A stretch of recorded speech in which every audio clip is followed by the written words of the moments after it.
Hi, everybody, and welcome to the DogCo Secrets podcast. My name is Michelle Kline. I am your host, and I am also the founder of DogCo Launch, where pet care companies come to grow and scale. In today's episode, I want to talk about something that I have teased across this podcast in many different forms, which is the theory of constraint and really looking at what is this key bottleneck inside of your business. So today I want to define out that language a little bit more, and then I want to talk about the different areas in your business that you can get bottlenecked so that you can start to get a little bit more of like a tangible way to think about this inside of your business and where to start when it comes to detangling, figuring out what your core bottleneck is. And I'm actually going to give an example of a core bottleneck that I found out I had in Q2 that I then spent about 90 days detangling, and how exactly I did that. Let's get into it.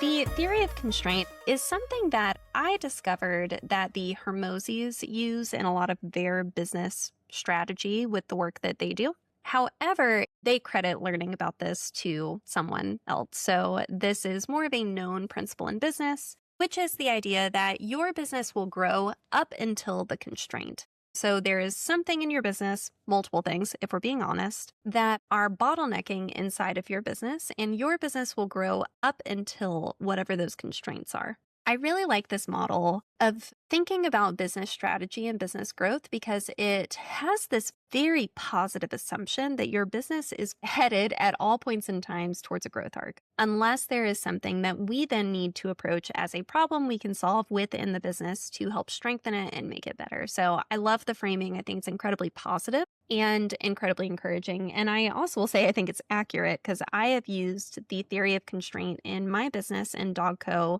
in multiple iterations over the last couple of years. And every time it has unlocked growth and helped show me where to focus on. And I think kind of going back to this idea of there is always going to be problems across your business. There's never going to be this like perfectly arrived state where it's like, oh, this all works amazingly and I have no more problems. Doesn't work that way. Very sorry to tell you. But what I like about this is it shows us how to focus our time, effort, and energy to where in our business we are going to try and fix first. Because if we try and just tackle all the problems inside of your business at the same time, we're really going to dilute your focus, effort, and energy. It doesn't feel like it at the time, but it's actually way more efficient to hyper focus on one problem at a time that you're looking to solve. De-bottleneck that area of your business and then move to whatever is the next thing. If you're ready to take your pet care business to the next level, then I want you in the room at the DogCo Business Summit, October 2nd through the 4th in Winston-Salem, North Carolina.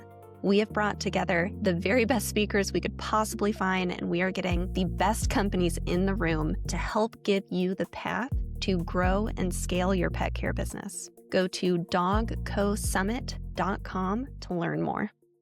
So I feel like this fits the 80-20 principle really well too, which is another business principle that I like a lot and I use a lot inside of DogCo, inside of my teachings, which is there's always something that is highest leverage that we could focus our efforts and attention on.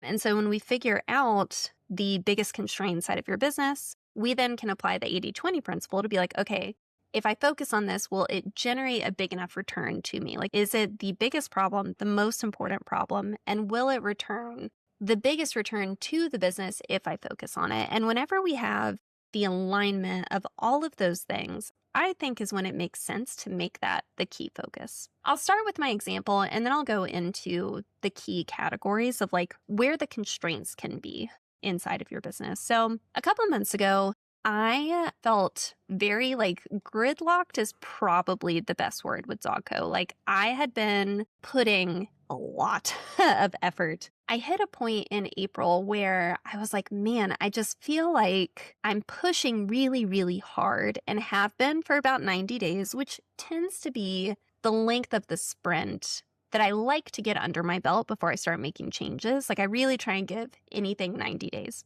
And I was like, it just feels like the business is kind of gridlocked. So I was working with a consultant on how can I find meaningful movement forward. I'm down to put in the effort. I'm down to put in the time. I'm not down to stay stuck. So we were exploring some different strategies, and he gave me a homework assignment to really sit down with my data, sit down with everything in DogCo, and look at identifying where my key constraint was. And what came up was that my business was not constrained primarily operationally. It wasn't primarily constrained with marketing. It was actually constrained with owner time, which is one of the 4 categories that I'll go through in a moment. He and I looked at it together, and he was just like, yeah, your business has grown so much. When that happens, you're going to see this shift in where the founder's time needs to go, where before it was going very heavily into service delivery and very heavily into like boots on the ground type stuff. And there has to be this shift. And it's funny because I coach people on this all the time, but sometimes you need someone to look at you and tell you that there needs to be this shift of your time starting to cycle back into the business and starting to focus really on building the business instead of in it. And you've been in that transition this year. You have not reallocated your time to meet that constraint. So now that is the constraint. Like the business will feel like it is stuck until you reorganize your time to be able to focus on the business, not just in the business. Again, stuff I coach, helpful to have someone tell us that when we need it. So let me go through the 4 categories now of constraints, and then I'll circle back to some strategies I put in place to help de-bottleneck this area for me. There are obviously a lot of places in your business you can be constrained. I have found that they tend to fall into these 4 bucket categories. Fundamentally, we have growth, and then we have operations or service delivery, kind of in that same bucket. So we have all the stuff that feeds the machine to the business, the marketing, the sales, the lead flow, your SEO, just everything in this category when it comes to demand. Second category is then going to be supply. And the Hermosi's talked through this framework quite a bit, and I've kind of added onto it with my own thoughts in the 2 categories I'm going to introduce after supply and demand. So we have demand, which is everything that fills the business.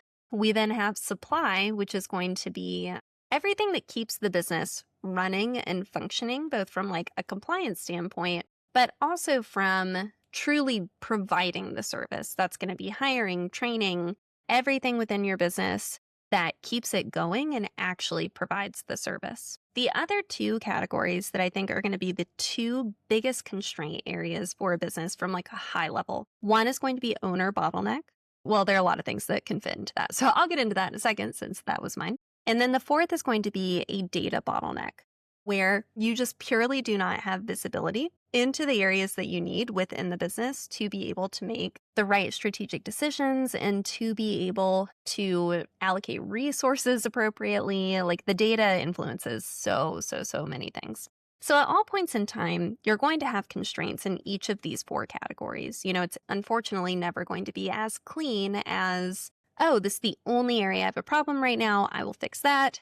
Then a new problem comes and I can kind of jump to that. It's more of the art form of which problem has to be dealt with first, which problems can't afford to continue as problems temporarily so that we can align resources more strategically to really break through issues in our business. So those are the 4 categories that I tend to see as the biggest issue areas for companies on where they can be bottlenecked. So going back to me, and I just want to show you like a working example of how you can tackle a key constraint. So in April, I realized that my key constraint was the time organization, just around like my role inside of DogCo. So first thing that I did was I opened my calendar and critically looked at every single meeting that was on the calendar and asked myself the question, what would happen if this didn't exist? From that, I was able to open up about 8 hours a month.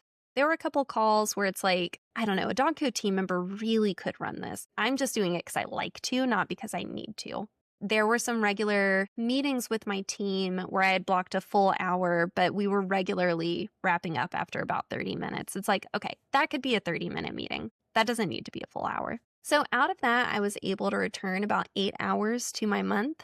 And I just want you guys to have a tactical example of like what this looks like, because I think sometimes when we look at debottlenecking a constraint. We think it's going to be this like big heavy lift redesign, and sometimes it's just like little tweaks that give you enough movement in that area to then be able to go to the next one. After this, I looked at reorganizing some of my commitments so that they were blocked better, and I didn't have these like weird gaps in between calls that had kind of just happened as the year had started.